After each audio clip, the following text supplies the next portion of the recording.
안녕하세요, 가치환입니다. 9월 6일 수요일 국내 시장이 마감되었습니다. 자, 오늘은 오랜만에 시장 흐름이 좋지 않았어요. 일단은 저는 오전장과 오후장을 시장을 나눠보거든요. 그래서 오전장이 시장이 좋지 않았다면 일반적으로 오후장은 조금은 반등이 나오는 이런 모습을 늘 생각하고 있습니다. 그런데 오늘 코스피를 보면 오전장에도 좋지 못했었고 오후장에도 계속 흘러내리는 시장 흐름이었었고 0.7%의 낙폭이 나왔죠. 또 코스닥은 코스닥은 오전장에는 흐름이 좋았었거든요. 그런데 장 막판에 무슨 일인지 물량이 쏟아져 나왔어요. 그래서 오늘 0.38% 하락이 나왔죠. 그리고 시가총액 상위 종목들을 보면 코스피는 포스코 그룹주의 흐름이 좋지 않았었고요. 그리고 2차전지도 좋지 않았었고 반도체도 물론 좋지 않았었네요. 또 코스닥은 크게 급락했던 종목은 없었던 것 같아요. 지난번에는 조금은 양극화 현상이 있었다면 오늘은 크게 급락이 나오나 급등이 나오는 이런 종목은 없었던 것 같습니다. 그리고 코스피의 수급을 보면 오늘 외국인은 많은 순매도가 나오지 않았어요. 물론 4거래일 만에 처음으로 외국인의 순매도가 나왔지만 규모 자체는 굉장히 적었다고 할 수가 있고 기관 쪽에서 많은 순매도가 나왔습니다. 그래서 오늘까지 4거래일 연속으로 순매도가 나오고 있고 또 코스닥도 기관과 외국인의 양매도가 있었죠. 하지만 규모 자체는 많지 않았어요. 그래서 오늘은 양시장이 모두 쉬어갔다 하루라고 생각이 됩니다. 그리고 삼성전자 지금 3일 연속으로 음봉이 나오고 있지만 여전히 외국인은 많은 순매수가 들어오고 있고 하이닉스는 반대로 오늘 외국인의 순매도가 있었네요.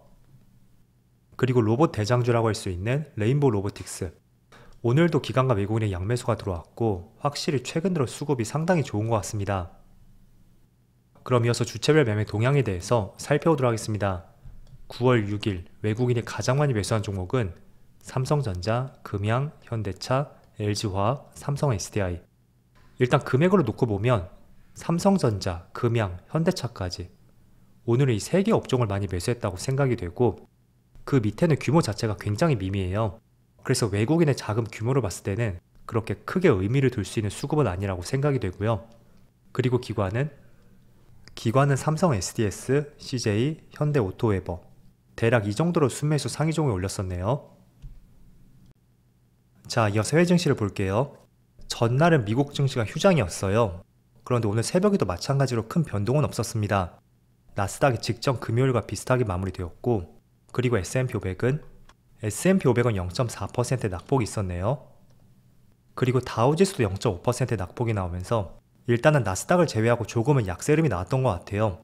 그래서인지 오늘 국내 시장도 코스피를 중심으로 해서 크게 나빴던 시장은 아니었지만 그래도 썩 좋은 시장은 아니었잖아요. 그래도 나스닥을 비교해보면 이때도 마찬가지였어요.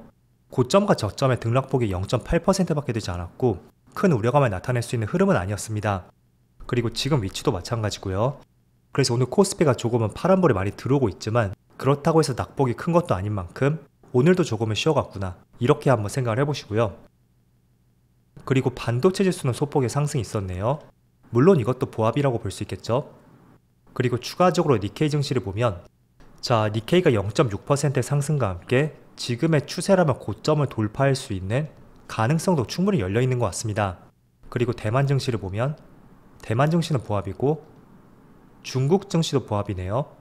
그래서 오늘은 일본 증시를 제외하고 아시아 시장은 조금은 조용했던 하루라고 생각이 됩니다. 우선 우리가 하반기에 한번 챙겨볼 것이 있다면 바로 물가가 다시 뛰는지 이 부분을 한번 확인해 볼 필요가 있다고 생각이 돼요.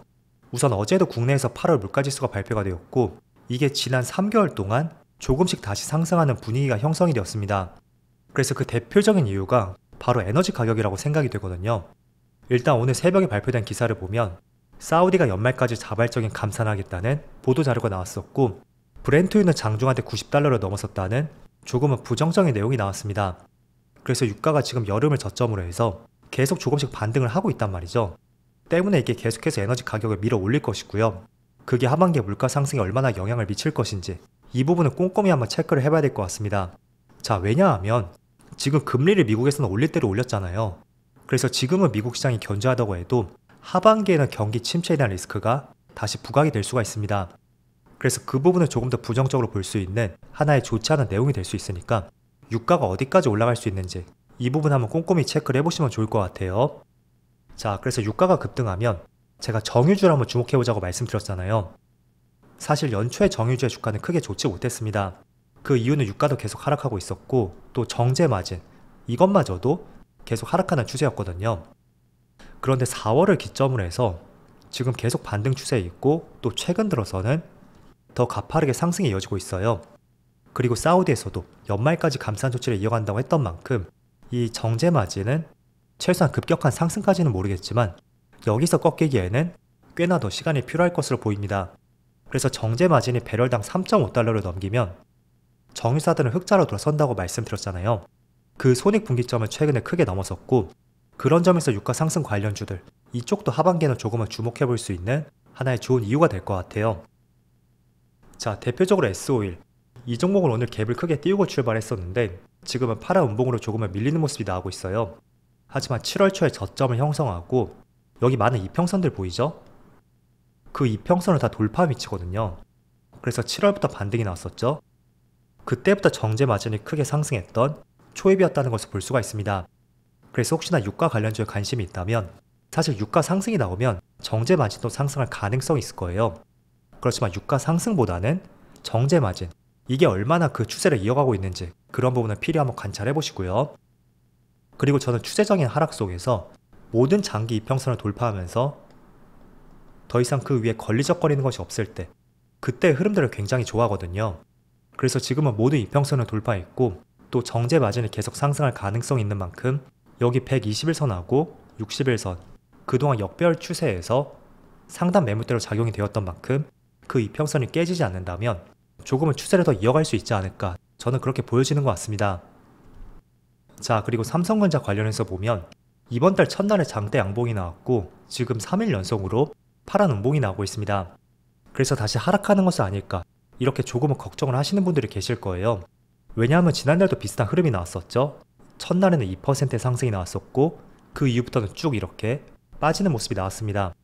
자, 그렇지만 그때하고 조금은 다른 점이 있다면 외국인들의 수급이 적극적으로 들어오고 있고 또 이렇게 큰 대형주 같은 경우에는 오랜 기간 눌렸다가 상승이 나올 경우에는 분명히 한 차례 매물이 조금은 나올 수도 있습니다. 그래서 외국인의 수급이 계속 들어오고 있고 또 말씀을 드렸듯이 추세죠. 이와 같은 추세가 깨지지 않는다면 직전 고점을 돌파하면서 상승할 가능성이 상당히 높거든요. 그래서 이번 주에는 조금은 아쉬운 흐름이 나오고 있어도 너무 걱정할 수 있는 그런 흐름은 아니라고 말씀드리겠고 만약에 첫날 상승하고 계속 하락할 종목이었다면 3일 동안 지금 음봉이 나오고 있잖아요. 분명히 그 첫날 상승폭의 절반 이상을 훼손을 했을 거예요. 하지만 지금의 위치를 보면 4분의 3 정도? 그것마저도 채 되지 않잖아요. 그래서 우려와 달리 매수세는 계속 이어지고 있고 외국인들의 수급이 살아있다면 분명히 며칠간은 쉬어가고 다시 크게 상승이 나올 수 있는 하나의 힘을 모으는 과정이다 라고 이렇게 생각을 해보시면 좋을 것 같습니다. 그래서 분명한 것을 말씀드리면 이 추세를 이탈하지 않고 반등이 나왔다는 것은 분명히 직전 고점을 돌파를 해야 돼요. 과거에도 보시면 이 추세를 닫고 반등이 나왔을 때 직전 고점을 돌파했죠. 그리고 추세에서 반등이 나왔을 때 직전 고점을 돌파했어요. 그래서 추세 라인에서 반등이 나왔을 때는 분명히 직전 고점을 돌파해야 되고 만약에 정말로 직전 고점을 돌파하지 못한다면 그러한 경우라면 오히려 저점을 이탈할 가능성도 조금은 열어두실 필요가 있을 거예요. 물론 그렇게까지는 되지 않겠지만 일반적으로 주식의 패턴을 보면 21선이던 61선이던 그리고 이런 추세선이던 그 추세를 맞닿고 반등이 나오면 분명히 직전 고점을 돌파해야 되고 그 직전 고점을 돌파하지 못하면 쌍봉을 맞고 떨어지던가 추세가 반전될 가능성이 상당히 높습니다. 왜냐하면 실망 매물이 충분히 나올 가능성이 높거든요. 그래서 기본적인 그런 흐름들을 한번 이해해 보시고요. 만약에 그런 흐름과는 반대되는 움직임이 나온다면 지금 보시는 삼성전자뿐만 아니라 다양한 종목들도 한번 비중을 줄여보면서 적절한 대응을 하자고 말씀드릴게요. 자, 그래도 대신증권에서는 올해 삼성전자의 영업이익을 20% 상향 조정했어요. 기존에 7조 원을 예상했다면 무려 8조 4천억 원으로 굉장히 큰 폭으로 상향 조정했고 그 중심에는 AI 반도체가 있죠. 그래서 연말이 되면 특별 배당에 대한 이슈도 나올 것이고요. 올해 워낙 실적이 좋지 않다 보니까 특별 배당에 나오지 않을 것이라고 전망을 하시는 분들이 많더라고요. 물론 지난 3년보다는 조금은 줄 수는 있어도 저는 조금이라도 나올 가능성이 있다고 생각이 되거든요. 왜냐하면 2021년부터 23년, 이 3년 동안의 기간이잖아요. 그런데 21년은 아시는 것처럼 삼성전자가 역사상 가장 많은 실적을 달성했던 대표적인 한 해였습니다. 그래서 올해 실적이 조금만 부진하다고 해도 이 부분을 조금이라도 상쇄시킬 수가 있거든요. 그래서 이런 부분도 조금은 부각이 될 수가 있고, 보통 배당이나 이슈는 10월쯤부터 그때부터 조금씩 부각이 될 수가 있으니까 한번 올해 연말도 기대를 해보자고 말씀드릴게요. 그리고 그와 관련된 기사가 나오면 제가 계속 업데이트해서 말씀을 드려볼게요. 자, 이번 달은 3일 동안 시장 흐름이 괜찮았었는데 오늘은 그렇게 썩 좋았던 시장은 아니었던 것 같습니다. 물론 상승이 나오면 하락도 있는 만큼 조금은 인내해보는 시간을 가져보시고요. 내일은 조금 더 좋은 흐름이 나올 수 있기를 같이 한번 기대해보자고 말씀드릴게요. 자, 그럼 오늘 영상 여기서 마치도록 하고요. 언제나 여러분들의 성공 투자를 기원하도록 하겠습니다. 감사합니다.